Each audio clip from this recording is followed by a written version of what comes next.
And the real like beauty of making wine and growing grapes and making wine is sharing it with people. It's a social beverage. It's a beverage that really shines when paired with the right foods. These are stories that we try to tell in our tasting room and things that we hope unite people with bigLittle. Hello, everyone, and welcome back to Total Michigan, where we interview ordinary people who are doing some pretty extraordinary things in our Michigan community. Today's guest definitely would fit that bill. We are continuing our trek around the Leelanau Peninsula to actually take some time to stop in at some vineyards and some pretty cool things that are actually going on there. Today, I'm sitting with Mike Laing. He is the owner, co-founder of bigLittle Wines. Mike, how are you? Good, Cliff. How are you doing? I am doing awesome. Thank you for asking. Sure. Why don't you tell us a little bit about where you're from and where you grew up? Absolutely. So, my brother and I, my brother's name is Peter. We grew up in Ann Arbor and always visited northern Michigan because our grandparents lived part of the year in Frankfort. And so we had a connection to this area. Where we're sitting is Sutton's Bay, about an hour east, but still similar area. So, from Ann Arbor, visited this area growing up, and I don't know. Our parents really created this opportunity for us to work together. To grow grapes and make wines here in the Leelanau Peninsula. So your parents were already into wine. Well, they're more entrepreneurial than wine lovers. They enjoy wine, but my father really wanted to change careers and get into agriculture. He was always interested in that and never really had an opportunity until he quit his career in manufacturing in the Detroit area and said, "You know what? I'm gonna do this. I'm gonna grow grapes specifically. I'm gonna grow something, farm something. Grapes were the crop, and he kind of fulfilled his own lifelong dream, I guess, of farming. He'd always had that kind of in the back of his mind. So. Yeah. He just really wanted to create the life that he wanted. Yeah. So, and then, sort of combined with that was his vision of bringing the family together to work together in a family business. So, bigLittle was started by my brother and I to put our own stamp on Leelanau Peninsula wines. Yeah. Now, before you got into wine, you were actually a teacher. I was a teacher, yeah. So, grew up in Ann Arbor, but left to go to school in Ohio, not Ohio State, in case anybody's got some serious thoughts about that. Went to Miami of Ohio, got a math education degree. I taught high school math, both in the suburbs of Chicago as well as overseas for about 6 years, and then I came here to pursue the opportunity of growing grapes and making wine with my family. So what was the attraction then? If you went off and started your career and you're obviously doing really well, you're teaching overseas, what was the attraction to come back and say, you know what, I'm going to hang up my hat on education and go into wine? Yeah, it was a hard decision, honestly, because I had wanted to be a teacher, specifically a math teacher, since I was 17. Before I went to college, I knew what I wanted to do. Went out and did it, and was rather independent. Living overseas, had great experiences teaching both domestically and internationally. Traveled a lot, so it was a big decision for me to try this, to come home and actually start at an entry level position, because I was just establishing my teaching career, getting going, but I wanted to try something different, and something with my family. And it was hard at first, honestly, but now it's awesome. So And I can imagine that the one thing that having a career is you have the comfort of that weekly check coming in. All of a sudden now when you're working for yourself, all of a sudden it's like very different. Yeah. Well, when I first started, I first started working in the wine industry for Mauby, and we spun bigLittle off a few years later, but that was 2007, and I was just hourly. My family was not yet involved in Mauby on a partnership level, so I was hourly. However, I was making $10 an hour doing this, that, or the other odd jobs, trying to prove myself. And so learn the that was business. hard. And living at home where I was independently living by myself in another country, traveling all over. So it was, I mean, at the beginning, it was touch and go for me. Sure. I mean, I was close to saying, forget this. But then my family partnered with Larry Mauby, which was a great decision.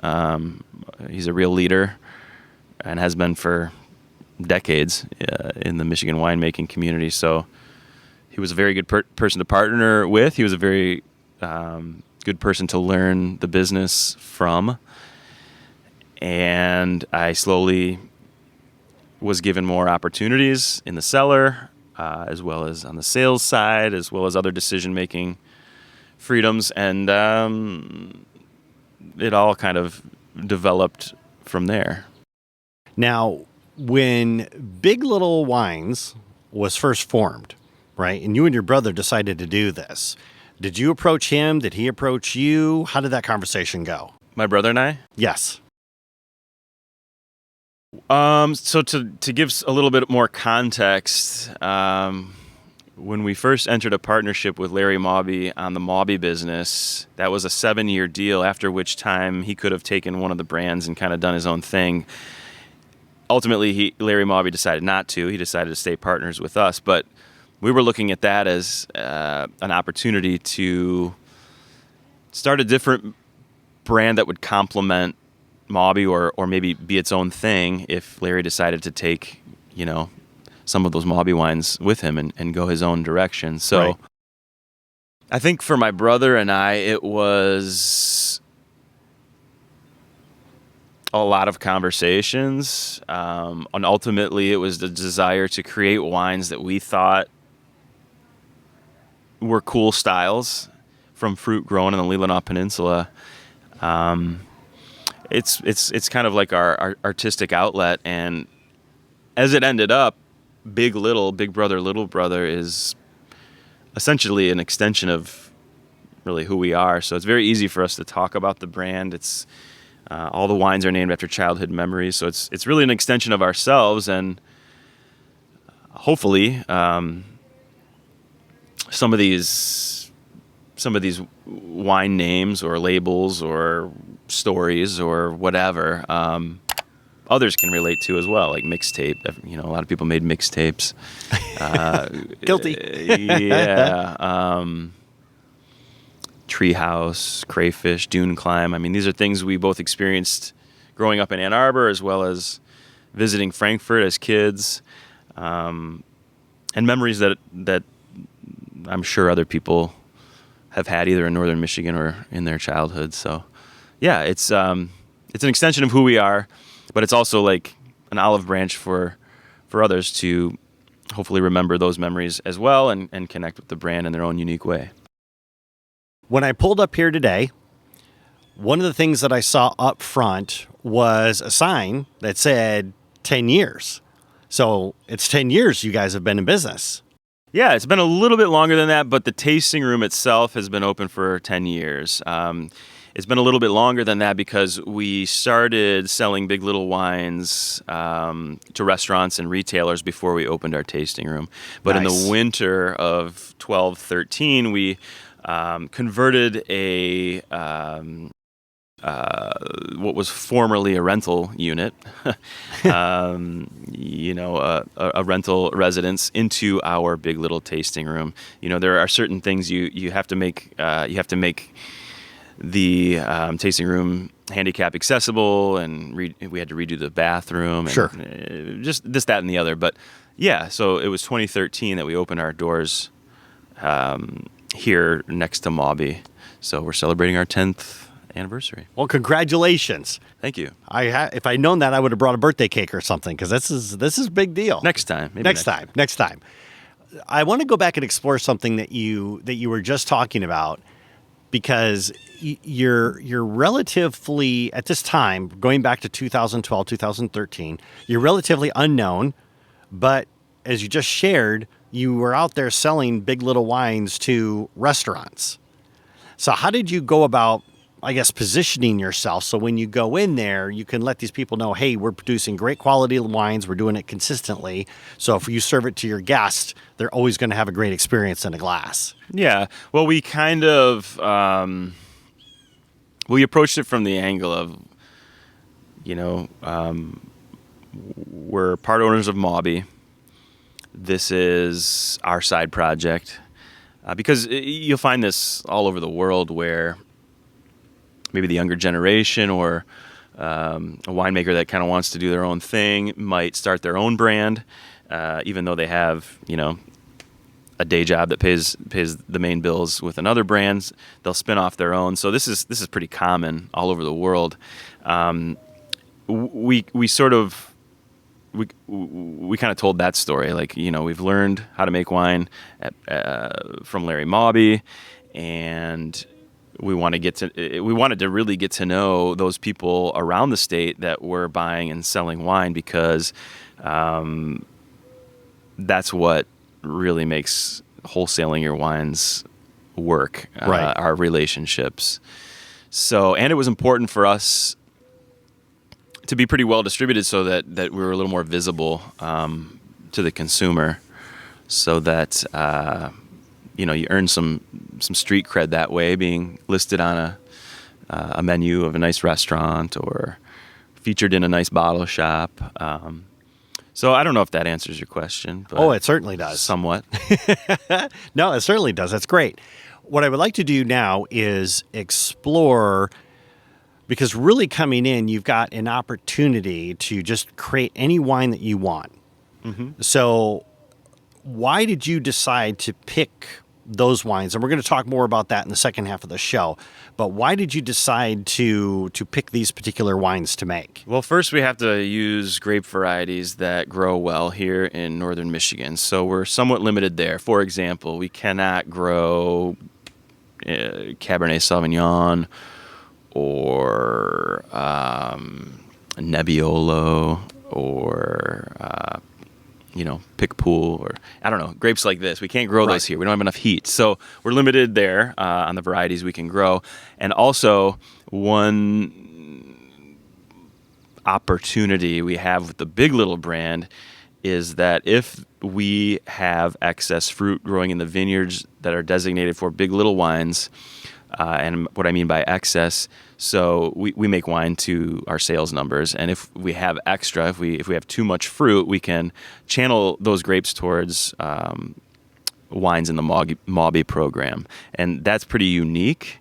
Not all wineries can do that, because not all wineries have that option. So there's flexibility there.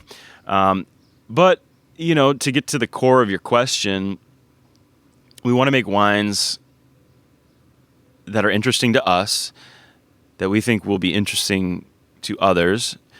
We want to use grape varieties that grow well here. We want to select blends, combine grapes that work well together. And we think, for example, varieties like Pinot Blanc or Gamay or Pinot Noir or Pinot Gris, those can go a lot of different directions. Those could be made as non-sparkling wines. Those could be made as rosés. Those could be made as pet nats. Those could be made as, in some cases, red wines. So I like flexibility. It makes sense from a business perspective. And so we're thinking about a lot of different things when we choose blends or what to plant or what wines to make. Sure. And for our audience, we're going to take a quick break to thank our sponsors. When we come back, we're going to dive into some of these absolutely delicious wines from bigLittle Wines. We'll see you after the break. Hey, if you are enjoying these great interviews, just take a moment and go to totalmichigan.com/join, and you can get these episodes sent directly to your inbox because there's a lot more great stories coming. See you there. Hello, everyone, and welcome back to Total Michigan. I'm your host, Cliff Duvenois. Today, we're talking with Mike Laing, co-owner, co-founder of bigLittle Wines up in the Traverse City area. Mike, it's that time of the show where we're going to start talking about the good stuff, right? So what do you have for us today? Well, in front of us is a wine called Mixtape. This was the third wine we produced. Our first vintage of this wine was 2011. This is the 2021 Mixtape. So this is 10 years of Mixtape. And again, bigLittle Wines, all the wines are named after childhood memories. So Mixtape, we remember making mixtapes of carefully arranged tracks meant to convey a specific message to the listener. And for this wine, this is a field blend. So the grapes for this wine, of which there are several varieties used, are grown together and harvested together. And we use Alsatian varieties that are native to eastern France, such as Riesling, Gewürztraminer, Pinot Gris, and Pinot Blanc. And every year this wine is a little bit different because the crop is not always the same, and one variety might yield a little bit more than another, or we might choose to pick a little bit more of this or that just based on what's available to go into the wine. But it is comprised of a Riesling, Gewürztraminer, Pinot Blanc, and Pinot Gris. Those percentages vary. It's an off-dry, very crisp, food-friendly wine. And the real cool factor about this wine Mixtape is it kind of crosses or unites the sweet and dry wine drinker. It's not too sweet for the dry wine drinker. It's not too dry for the sweet drinker. It's a nice in between. It's a nice in between, and it really pairs well with a lot of ethnic foods. For example, Asian foods like sushi or Thai food, Ethiopian food, ethnic foods, also like Middle Eastern food or even Mediterranean. So something with a little heat is very nice with Mixtape because, again, it has a little residual sugar, but it's very crisp and refreshing. And it's an awesome summer option, too. It's the first wine we pour for folks. Typically we pour this wine as our complimentary pour to sort of introduce them to bigLittle and to talk about sweetness levels. And it's just a good introduction to the brand and to white wine. Now, before you talk about the memories that each one of these wines invoke. So I guess my question for you then would be, for this particular one, when you were putting it together, what made you think of Mixtape? Or did you write down the memory first and then say, okay, maybe the next bottle we'll call it Mixtape? How does that naming process go? Well, we like blends.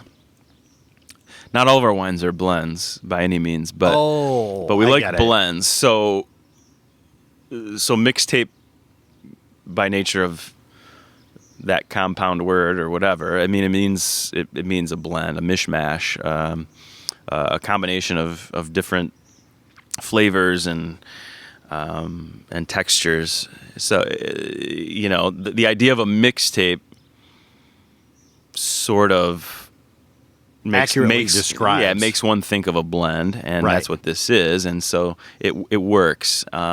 We look at the fruit we want to plant, and then we look at the wines we want to make, and then we look at sales, and we say, okay, all those things factor into what we produce, right? So this wine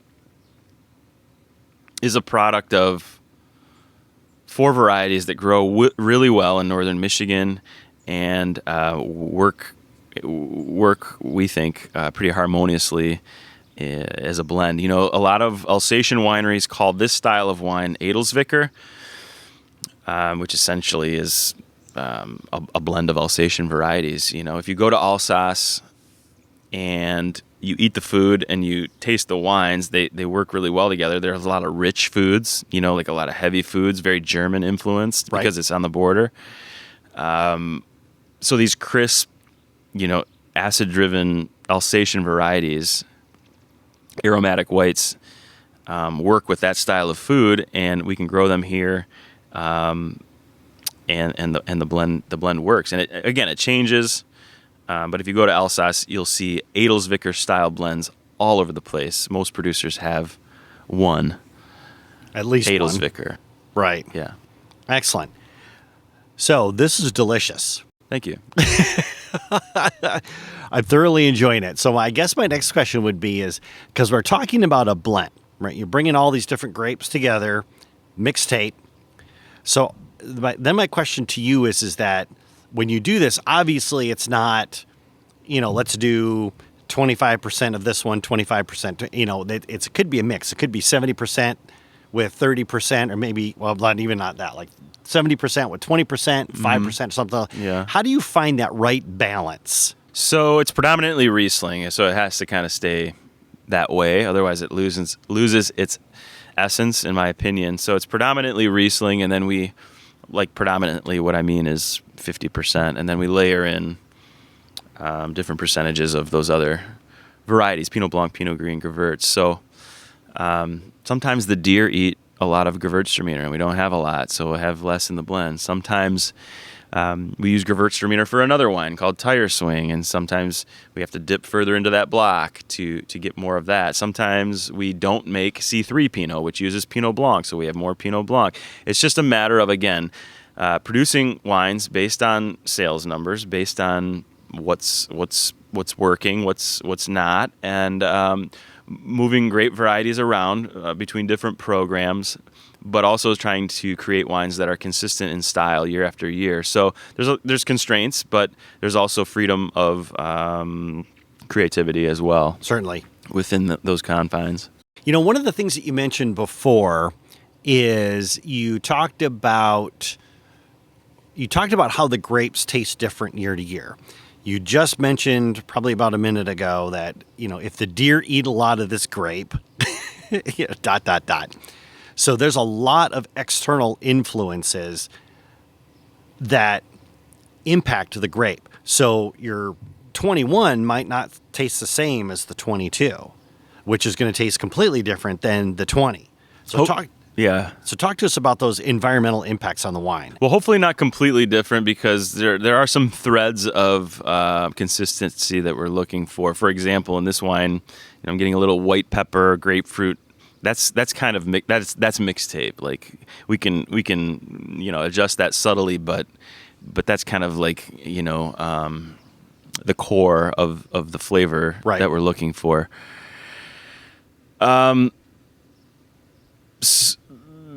But yeah, like a cool vintage, like 18 or 19, will result in higher acidity in the fruit, because as fruit ripens with heat, sugar accumulates and acidity diminishes. Well, if we don't get heat, we have more acidity in the fruit, which means typically that we will need to balance with more residual sugar. If we have a hot year, acidity diminishes. We may be able to make mixtape in a drier style, because there's not the need to balance with as much residual sugar. So, yeah, those are sort of the decisions when it comes to this wine that we're thinking about on any particular year. And so mixtape is one that you would recommend. Like if you took this to a party, this would have mass appeal. It would, because, again, it bridges the gap between sweet and dry wine drinkers. The real beauty of this also is when you start pairing it with, like I mentioned, foods that might have a little bit of heat, but a lot of flavor and some good richness. This can hold up to some fattier foods like like pork belly tacos or something like that, or spicy tuna a spicy tuna roll, or things like that. So it's a crowd pleaser. It's refreshing, it's crisp, and it pairs well with food. So this is kind of what I'm looking for in an off-dry white wine for sure. Now, is this something that you only have here at bigLittle, or is it available in stores? People can go get it? This is available across the state of Michigan in select retailers. But if you, for example, the consumer needs to know this. If there's a wine that you're looking for and you can't find it on a store shelf of your local retailer, you can always ask them. You can always say, look, I was up north, or I've had this wine before, or you've even carried this wine before, and I'm interested in it. They'll find us. They know who to contact to get our wines. We're well distributed in Michigan, but sometimes you got to ask. Sometimes you have to ask for things that you want. Certainly. Right? In life. Yes. You're not going to get it unless you ask, because there are a lot of wine shops throughout Michigan that carry a pretty good balance between Michigan wines versus, I'll say national wines versus even international wines. Sure. Yeah, they're all over the place. And, those are the, well. So anyways, yeah, that. it's great to have that, just simply because of the fact that you can go into the store, support local, and know that you're going to pick up a bottle that's going to, like you said, appeal to the masses. We don't rely just on tasting room sales. We rely on the support of independent retailers and wholesalers across the state, and they're great resources for the promoting of Michigan products, and we thank them for that. So yeah, our wines are available across the state. If you can't find it, ask for it. Nice. One of the questions that I would like to, as we get to the end of the interview here, one of the questions that I would like to ask you is that this whole thing started because your dad gave up his job in manufacturing to come up here because he really wanted to pursue being in the wine business. So what does he say that you and your brother have started your own vineyard business? I mean, he's pretty soft-spoken. I think he's proud of us. I know he is, but he's sort of old school in that way that he doesn't always express his emotions super clearly, but we know that he is proud of us and what we're doing with the fruit that he's grown. So we take a lot of pride in the quality of our products, and we take a lot of pride in our work ethic, and that was obviously a result of how we were raised by both our mom and our dad, and we'll probably have a wine very soon. We don't have anything in the works per se, but a dedication to the people that made this possible for us, our parents and our grandparents, for exploring northern Michigan, creating an opportunity for us to visit as kids and really fall in love with the area, and then work together as a family to create something cool and fun. And it's cool. It's an opportunity that a very small percentage of the population are going to have an opportunity to do. So as I sit here and reflect on that, I'm lucky, very lucky, obviously. And the real beauty of making wine and growing grapes and making wine is sharing it with people. It's a social beverage. It's a beverage that really shines when paired with the right foods. And these are stories that we try to tell in our tasting room, and things that we hope unite people with bigLittle. Certainly.